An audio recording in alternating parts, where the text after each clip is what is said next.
মবক্রেসির বিরুদ্ধে হচ্ছে বিএনপির কঠিন অবস্থান। আপনারা দেখেছেন আমরা মবক্রেসির বিরুদ্ধে বিএনপি শক্ত অবস্থানে আছে। সেই অবস্থান থেকে বিএনপি সরে দাঁড়াবে না।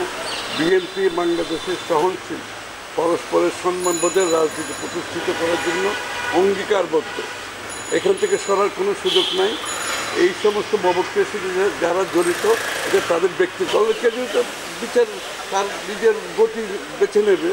এখানে তো বিচার তো কারোর জন্য বিচার থাকবে, কারোর জন্য বিচার থাকবে না, সেটা তো আমার মনে হয় না। যারা আইনের শাসনে বিশ্বাস করে তারা সেটা কোনোদিনও বলবে না। সুতরাং আর যদি তাদের পাওয়া যায় এরকম কিছু, নিশ্চয়ই যদি এরকম কিছু পাওয়া যায়, প্রমাণ পাওয়া যায়, নিশ্চয়ই দেবে।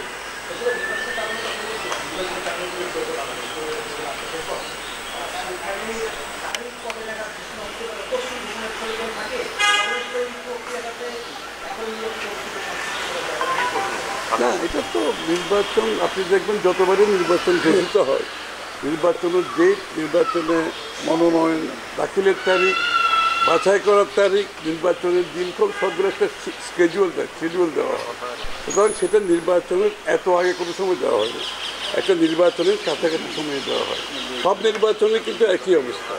সুতরাং আমাদেরকে অতটুকু অপেক্ষা করতে হবে এবং নিশ্চিতভাবে ফেব্রুয়ারির প্রথমার্ধে নির্বাচনের দিকে আমরা সবাই এগিয়ে যাচ্ছি, জাতি এগিয়ে যাচ্ছে ঐক্যবদ্ধভাবে। সেটা হচ্ছে গুরুত্বপূর্ণ বিষয়।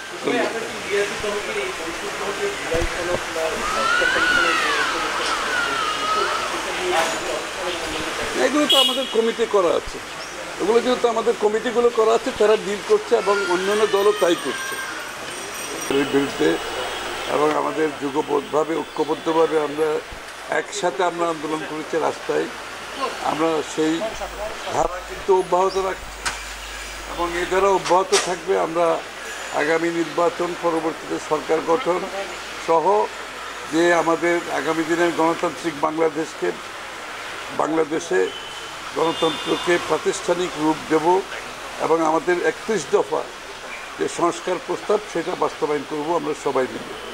জনাব তারেক রহমান সাহেব আগেও ঘোষণা দিয়েছেন একটা জাতীয় সরকারের মাধ্যমে সেটা বাস্তবায়ন করা হবে।